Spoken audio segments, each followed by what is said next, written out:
Hola amigos, ¿qué tal? Stuart here from Spain Speaks with a different type of video today. We'll go through some of the comments that have been left on the channel recently. There's been a lot of comments and I haven't been able to get through them all. So we'll have a look at 7 or 8 comments today that I've got here on my phone and have a bit of a chat about what the viewers are commenting on the channel, if that makes sense. Now I've got a fair bit of background noise here. I'm out here on my balcony, if you like, here in Portugal. So you've got a nice view of what the city looks like behind me. But as I said, there's a lot of noise. I've got a canary chirping over there. I've got seagulls over here. And I've got an annoying dog behind me here barking away. So hopefully the noise won't be too bad. Now, we'll get straight into the comments because, as I said, lots have been left recently. The first one here from Michael did mention to you they will want its tranche money back. This will be just the start. Yeah, Michael, thanks for the comment, and this is obviously related to all of the European funds that have been given to Spain over the last few years, ever since the pandemic, and these next generation funds that have been given to Spain in order to help the economy transform into this digital green economy, which, as we know, is the objective. And from 2024 on, there's a very strong rumor that Spanish roads are going to have a toll system imposed. And Michael here is saying that it's all part of paying that money back to the European Union. And if we remember correctly, I think the agreement was that some of the money was in loans that Spain has to pay back, and some of the money, of course, is given to Spain from the European Union, and they don't have to pay that money back. So I think it's a 70-30 split. Not sure which way that split goes, but 70-30 I think is the split. But again, don't quote me on that figure because this all happened a few years ago and my memory is not as good as it used to be. But thanks, Michael, for the comment. Another one here from Panzer. I live here in the Spanish countryside. You have to own a car. It's a necessity. Tolls take money out of the pockets of the elderly and rural poor who are just holding on here. I'm against it. Don't borrow the money from the EU as the Spanish government will just piss it away in any case. Yeah, Panzer, thanks for the comment, and obviously not optimistic about what the Spanish government is going to do or has been doing with those European funds, saying here that they'll just piss it away in any case. So a little bit harsh there in my opinion. I think the intention is good, that the Spanish government will try and spend the money where they think it will be of best value, but again, time will tell if they take the correct decisions or not.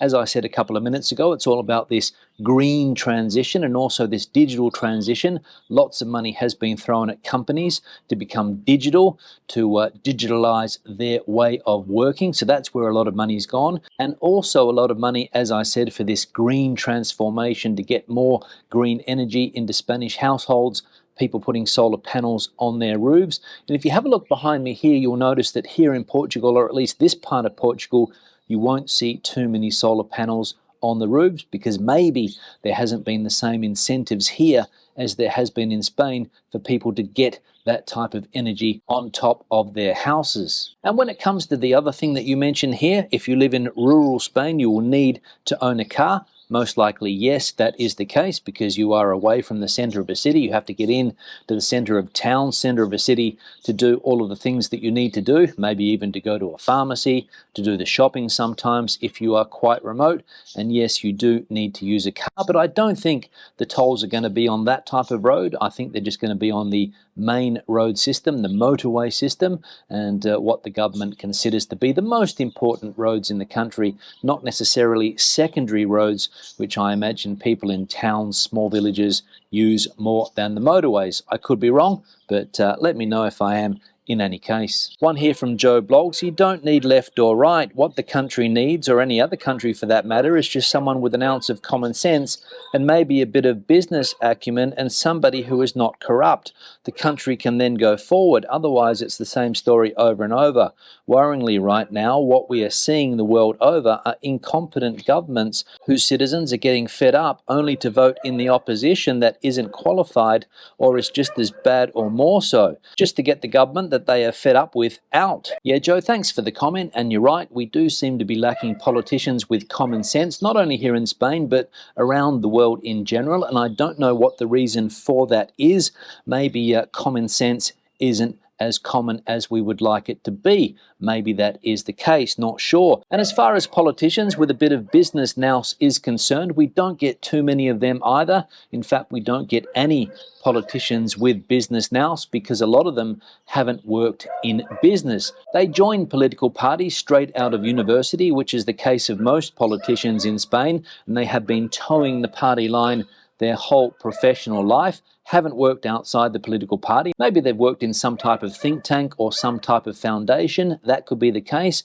But people that have run businesses, worked in small business, lacking in Spain, in my opinion. Maybe at a local level, but at a national level, I don't think there are any politicians that have that experience. As I said, they go into the political party very young, they get political positions, and that's all they do, unfortunately. So some good suggestions. Another one here from El Conquistador. Beautiful scenery in the background, Stuart. We'll be in Lisbon in September. Glad all the hoopla with the Pope will be over and things will be normal. El Conquistador, thanks for the comment, and good to see that you are coming to this part of the world soon. Beautiful city, Lisbon, as we all know. Porto, also a beautiful city, and a nice drive up the coast to Galicia through Portugal. And luckily, as you mentioned in your comment, the Pope will be done and dusted by then. He's coming to Portugal shortly, and millions of young people from all around the world are going to come to Portugal if they're not here already.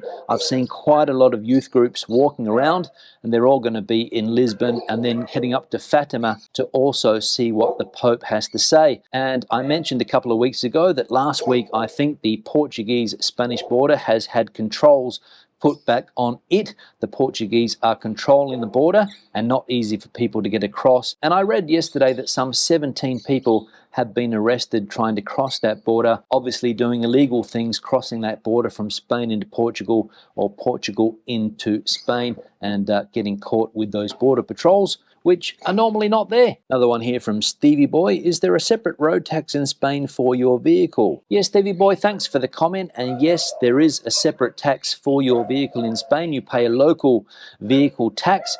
For my car, it works out to be around 120 euros a year or something like that.